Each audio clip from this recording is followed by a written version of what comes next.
그러면은 이걸 또 어떻게 하는 게 정확한 판단으로 저 활동을 할 수 있느냐가 궁금하실 수 있어요. 그래서 추가로 이 부분을 갖고 왔습니다. 일단요, 마케팅 전략과 기획은 무조건 데이터와 근거 논리 기반으로 하셔야 돼요. 좀 전에 네모딕 예시를 든 거, 그 앞단에 그 블랙샌드, 그 커피 찌꺼기로 만든 고양이 배변물의 예시를 든 두 개의 스타트업 제품을 예시로 든 이유는 둘 다 어떤 과정을 거쳤죠? 네, 처음에 진입했을 때 메시지나 시장이 살짝 바뀌는 과정을 거쳤습니다. 둘 다. 어떤 베이스로요? 네, 시장에 나가서 데이터, 시장에서의 반응과 고객의 반응, 실제 매출까지 연계해서 그걸 근거로 해서 왜 그들이 이 제품을 샀을까? 한 번 더 고민을 한 다음에 그쪽으로 약간씩 바꿨어요. 즉, 마케팅 전략과 기획은 데이터와 근거, 논리 기반으로 가셔야 되는 겁니다. 좀 전에 이 두 제품 모두 살짝 바꿔서 다시 들어갔을 때, 감으로 하지 않았어요. 설명을 두 번 다 케이스 스터디로 말씀드렸던 것처럼 철저히 그 반응과 데이터로 움직인 겁니다. 두 번째입니다. 사실 모든 걸 알고 시작할 수는 없어요. 어떻게 보면은 피봇하기 전에 첫 시장 진입 단계인데 70~80% 준비가 끝났다. 최소한 이런 고객들한테 이런 메시지로 이렇게 하면 잘 팔릴 거야 라는 가설을 세우시고 시장 조사든 베타 테스트든 아니면 제한적 테스트로 시장에 잠깐 나가서 보시든 얘를 갖고 1번대로 데이터와 근거를 통해서 어느 정도 확신이 들면요, 그 확신의 순위가 70~80% 정도? 뭐 일단 그러면 메인장에 나가시는 거예요. 90% 이상의 정확도는 나올 수가 없습니다. 현실적으로. 이거는 대기업조차도 거기까지는 예상하기가 쉽진 않아요. 물론 그 변화가 좀 더딘, 좀 안정적인 시장이나 산업 같은 경우에는 확률이 되게 높아집니다. 맞출 수 있는 확률이. 하지만 그렇지 않은 시장들 같은 경우에는 굉장히 어려워요. 그렇기 때문에 어느 정도 확신이 들고 준비가 끝났다. 1번 데이터 근거 논리 기반 전략학 기획 끝나고 이거를 어느 정도 살짝 테스트했는데 70~80% 정도로는 분명히 이게 맞는 것 같아 라는 확신을 창업가분이 가지시면 바로 실전 시장으로 나가시는 겁니다. 어차피 거기서도 고민하셔봤자 런칭 시점만 늦어질 뿐입니다. 일단 나가세요. 그리고 스타트업이기 때문에 가능한 거는 대기업은 이 상황에서 나갔을 경우에 실패하게 되면 되게 타격이 큽니다. 스타트업은 아직은 잃을 게 많지 않기 때문에 나가서 그 결과를 가지고 다시 제품 포피 기준, 그 다음에 밸류체인 기준의 비즈니스 기반 마케팅으로 다시 짜셔서 보완하셔서 나가실 수 있는 기회가 있어요. 그렇기 때문에 어느 정도 준비가 되면 일단 실전으로 나가시는 것을 권장합니다. 1번, 2번 설명하면서 드렸던 부분이죠. 스타트업은 아직 규모가 작고 인지도가 낮고 신뢰도가 적기 때문에 테스트와 파일럿 기회가 있어요. 실전으로 나간 다음에 하시는 게 사실 요거의 반복이라고 생각하시면 됩니다. 그래서 가장 시장 고객과 잘 맞는 포인트의 제품, 서비스, 그 다음에 메시지를 찾아내시는 거예요. 소위 마켓 핏이라고, 시장과 핏이라고 그러죠.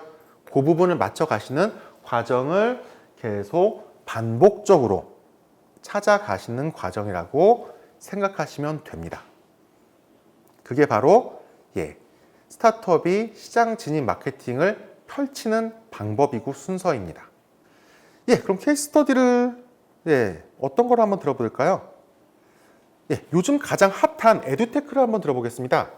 여기도 회사 이름을 언급하기는 좀 그래서 일단 애매한 이미지를 갖고 왔어요. 요즘 에듀테크 핫하죠?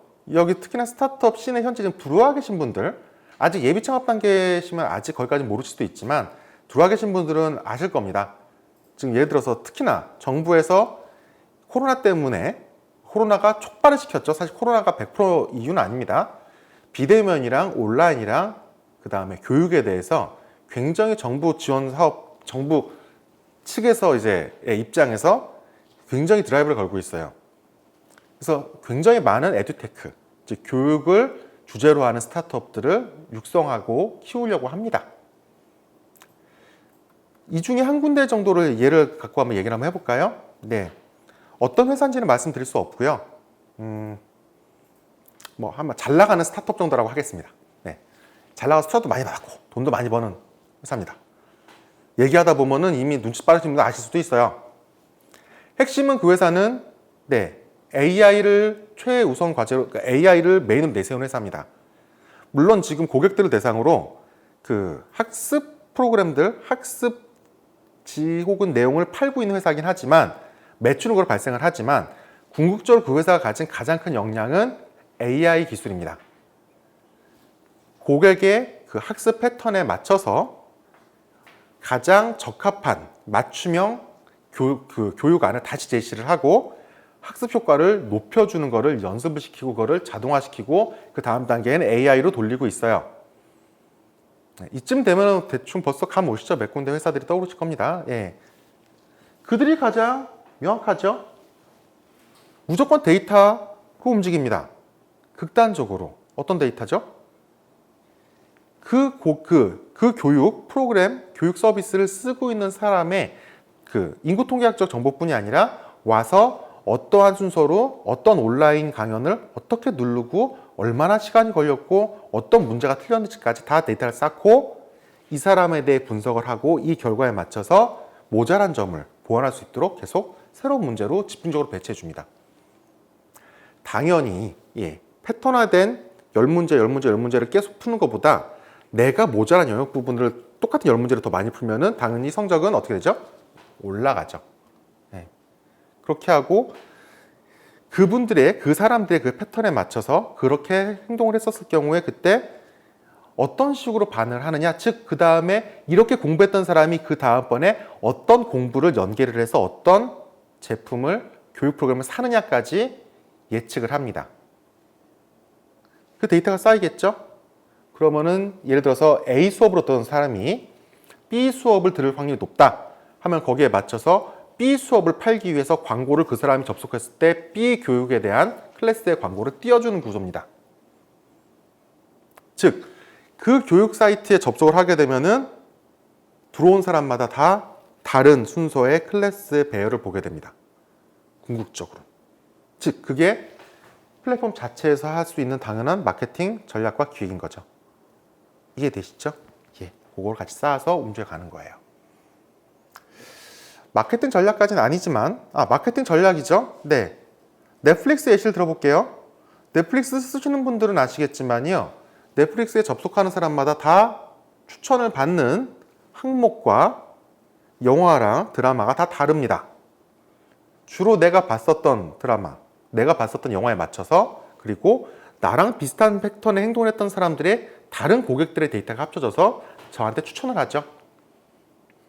서비스 측면에서. 마케팅 전략과 기획 측면에서는 넷플릭스가 보내는 이메일 유심히 보시면요, 이메일을 받는 사람마다 내용이 조금씩 다릅니다. 일부는 새로 나온 것 같은 거는 뭐 공통적으로 넷플릭스에서 밀고 싶은 영상이라든가 영화라든가 드라마는 메인으로 메인이든 혹은 중간중간에 노출이 되고요. 각 고객이 주로 보는 그 성향에 맞춰서 이메일에 추천해주는 영화가 다른 게 나갑니다. 저도 한 일주일에 한 3-4번 이상 받는 것 같아요. 넷플릭스 추천 영화 보게 되면 그게 제가 했었던 활동과 타인의 고객들의 활동에 맞춰서 가장 좋아할 것 같은 걸 추천해 줍니다. 그럼 어떻게 되죠? 다시 넷플릭스에 접속할 확률이 올라가죠. 데이터 근거 논리 기반으로 마케팅 전략기를 한다는 게 그런 의미입니다. 교육 에듀테크와 그 다음에 넷플릭스 예시를 들어드렸어요. 두 번째 항목으로 다시 예시 들어볼게요. 에듀테크로. 첫 번째 수업들은 그런 교육회사들이 그런 정보를 제공했을까요? 지금도 AI 기술이 거기까지는 아마 안 올라갔을 거예요. 왜? 데이터가 덜 쌓였을 테니까요. 그럼 데이터가 쌓인 동안 아무것도 안 할 수는 없잖아요. 그때 하는 게 어떻게 보면 2번, 3번입니다. 데이터가 쌓일 때까지 계속 일부 데이터를 갖고 판단을 하는 거예요. 고객은 이런 걸 좋아할 것이다. 그래서 제품 서비스에 반영을 하고 이렇게 마케팅 메시지를 던지면 될 거고 이런 채널에 넣으면 돼. 이 고객은 이메일을 좋아해? 문자를 좋아해? 계속 70-80% 정도 어느 정도 오게 되면요, 걔를 갖고 일단 쏘는 거예요. 데이터가 많지 않기 때문에. 그럼 어떻게 되죠? 3번까지 가요. 테스트 팔로워스로 그게 결과가치가 나옵니다. 그럼 얘를 갖고 다시 어떻게 하죠? 반영을 1번서부터 가는 거예요. 이게 반복이 되면 될수록 에듀테크 회사들, AI를 특히 베이스로 해서 학습 효과를 높여준다는 회사들은 점점 더 학습 효과를 높여줄 수 있는 확률이 높아지면서 서비스, 마케팅 전략은 정교해질 거고요.